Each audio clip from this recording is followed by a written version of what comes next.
Welcome to A Course in Miracles in Practice. We're here to connect the workbook lessons to the challenges of our actual lives. Today we're focusing on Lesson 308. This instant is the only time there is.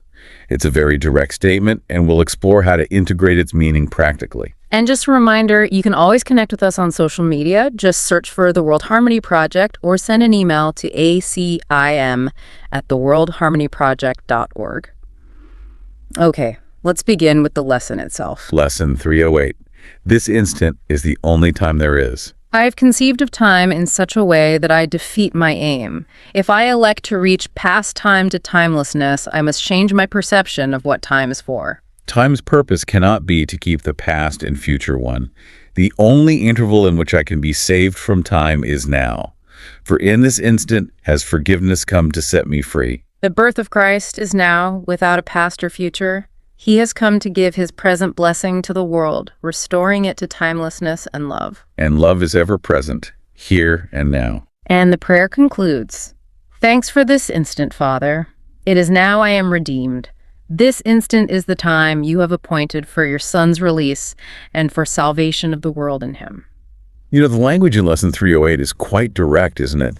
Especially compared to some earlier lessons that maybe introduce similar ideas more gradually. Yes, by this point, Lesson 308, the Course assumes a certain foundation has been built. It's stating it as a fact.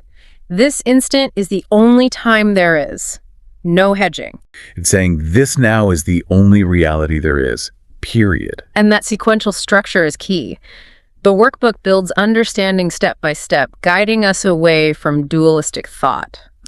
So these later lessons, they synthesize concepts we've worked with. Atonement, the holy instant, the Holy Spirit's role into these powerful declarative statements. Which can feel intense if you haven't quite accepted the underlying premise that separation itself is an illusion. Right. The directness sort of pushes us to confront how we're actually using time, which brings us straight to the ego's strategy. That line is crucial. I have conceived of time in such a way that I defeat my aim.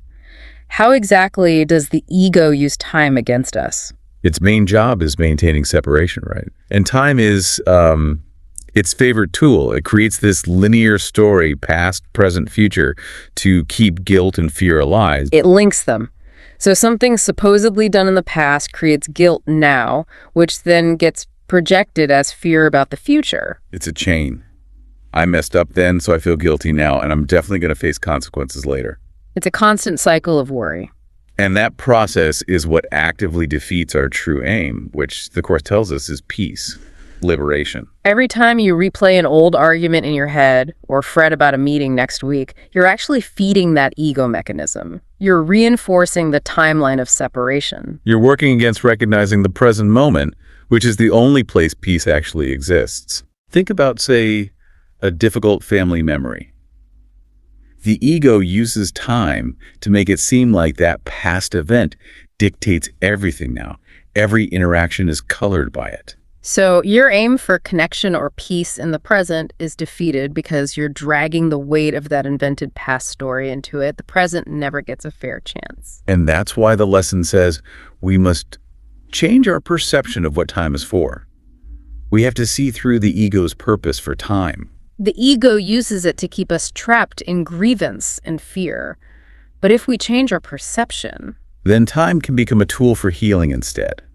And that's where the Holy Spirit comes in. So the Holy Spirit only engages with time or the body or our senses because we believe in them so strongly. We think we're these time-bound entities. Exactly. The Holy Spirit meets us right there in our belief.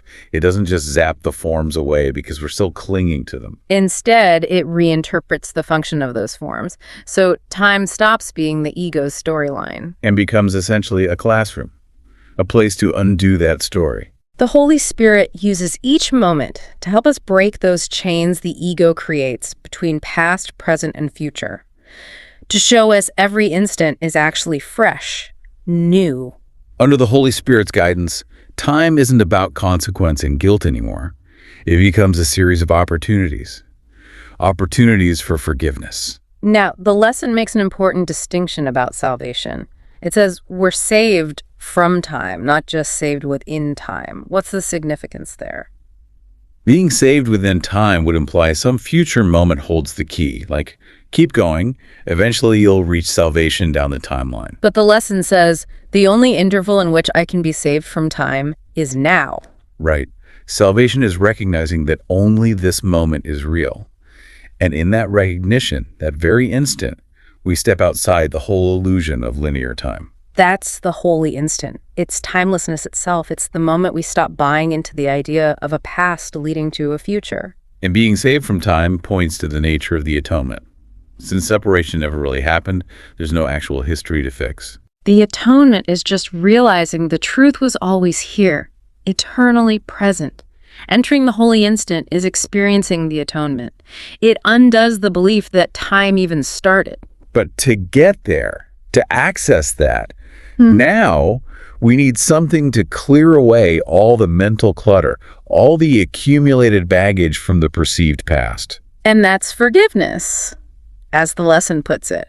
For in this instant has forgiveness come to set me free. Forgiveness, course style, is the tool for systematically letting go of the past. Every single grievance, every judgment, every bit of self-blame. No matter how small it seems. Exactly. Each one is a link in the ego's time chain. Hold on to even one and you keep the whole chain intact. You keep the story of separation going. It's very practical. Think about getting annoyed about something minor this morning. Maybe someone cut you off or a plan changed unexpectedly. Okay. If you let that irritation spill over into the next hour and the next, affecting how you interact with others, how you feel, you've just used time to build a narrative of upset. You've chained those moments together with the initial feeling. Yes. Forgiveness is the choice right then to recognize that previous instant is done, finished. This new instant doesn't have to carry its weight. You're not denying the event occurred in form, but you're withdrawing your mental agreement that it defines your reality now. And when we do that, when forgiveness sets us free, our true identity can actually surface.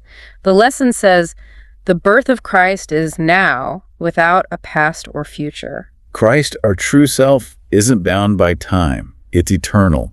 So it can only exist logically in the eternal present.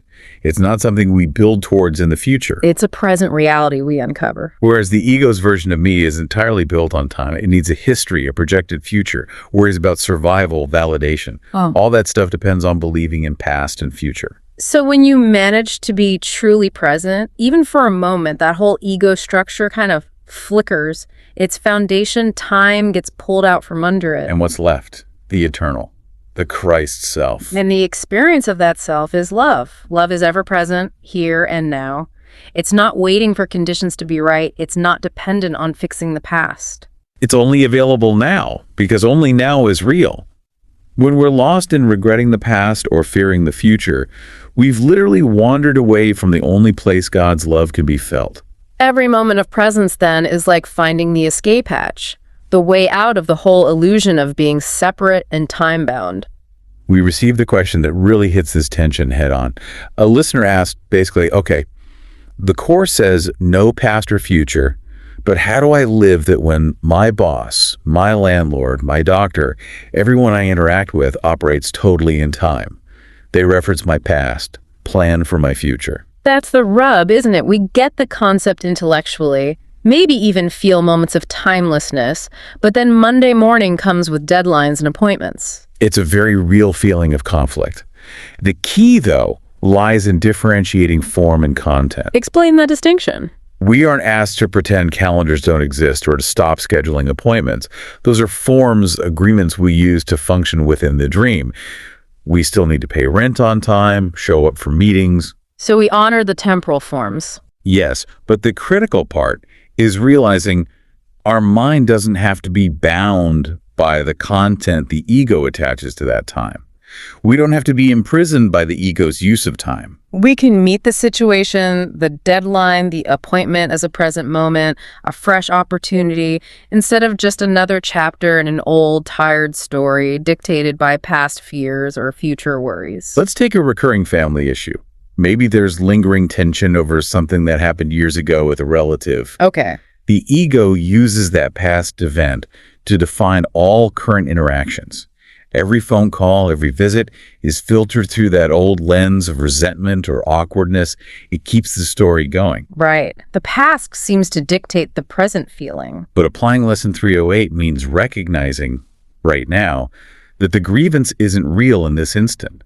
The conversation from years ago only exists as a thought I'm holding now. So you can choose to meet that relative at the next gathering without dragging the whole historical drama into the room mentally. It doesn't mean you pretend the past event didn't happen in form. It means the meaning you gave it, the guilt or blame that changed your mind to it, gets released through forgiveness now. You choose to see them and yourself through love's eyes in this present moment, which isn't bound by that invented history. Let's try the doctor example the listener mentioned. Say you have an appointment next month about an ongoing health concern. Okay. The ego jumps right in, projecting past experiences, maybe previous treatments didn't work, or there was bad news onto that future date. You start dreading it weeks ahead. You mentally rehearse negative scenarios. You're living the appointment before it even happens based on the past. The choice this lesson offers is to pause and notice.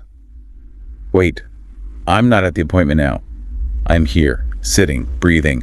I'm projecting old stuff onto a future that isn't here. You're not denying you have an appointment on Tuesday. You're just refusing to let the ego use the time between now and Tuesday to build a continuous narrative of suffering based on past fears. And the Holy Spirit steps in to reinterpret time's purpose here.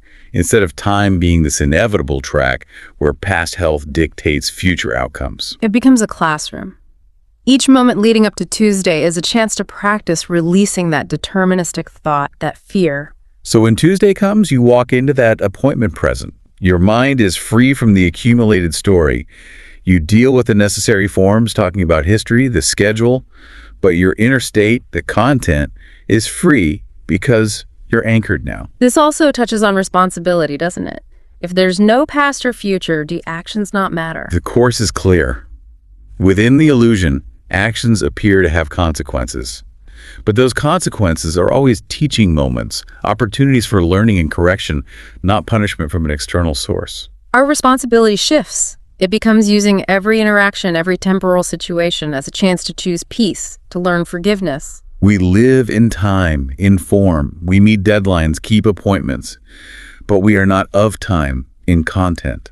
We let the Holy Spirit guide our inner attitude. So when dealing with something time-bound, a project deadline, paying a bill, a quiet internal reminder can help. What's the real purpose here? To remember love now. That simple shift changes everything internally. It moves the focus from anxiety about the outcome, which is rooted in past-future thinking, to the present opportunity for peace. And when you meet a situation without dragging the past's baggage into it, without projecting fear onto the future, the feeling is completely different. Lighter. The burden just drops. You're still functioning within the world's time structures, but you're not mentally imprisoned by them anymore. Time, as an external thing, loses its power over your inner peace. It highlights how neutral time actually is. A deadline is just a date on a calendar until we inject it with past fears of failure and future anxieties about consequences. By returning to the now through forgiveness, we restore neutrality. We make the moment available for the Holy Spirit's purpose, which is always healing. And paradoxically, you often function better in the temporal world when you stop being mentally bound by it. All your energy becomes available for the present task when it's not being drained by old regrets or future worries. So, for the listener who asked, the answer isn't about abandoning schedules or pretending the past didn't happen in form. It's about stopping the mind from being dictated by those forms, stopping it from being trapped in the ego's linear story. And anytime you notice your mind wandering, replaying yesterday's awkward conversation, or planning a defense for something that might never happen, That noticing itself is the key. It's happening now, in the holy instant. That's your signal. Forgive the thought, release it, and choose presence again. Okay, let's quickly recap the core ideas from Lesson 308. This instant is the only time there is. It's a direct statement, confirming the present moment as the sole reality. It builds on earlier lessons, assuming we're ready to accept this not just as a nice idea, but as metaphysical fact. We have to see how we've been using time incorrectly, letting the ego string together past grievances and future fears to keep separation going and defeat our aim for peace. The Holy Spirit offers a different use for time as a classroom, using each moment as a chance to undo the ego's story and recognize our freedom. Forgiveness is the essential tool. It's what cuts the chains to the past, allowing us to actually be present. Holding on to anything keeps us trapped in time. The core practice is choosing now, again and again.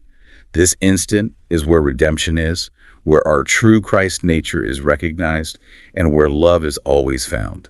Thank you for joining us as we explored Lesson 308. Please do share your experiences or questions with us. Email acim@theworldharmonyproject.org or find the World Harmony Project on social media. And here's a thought to carry with you. Whenever I catch myself lost in the past or worried about the future, that's my cue. I can choose again because this moment is where peace actually lives.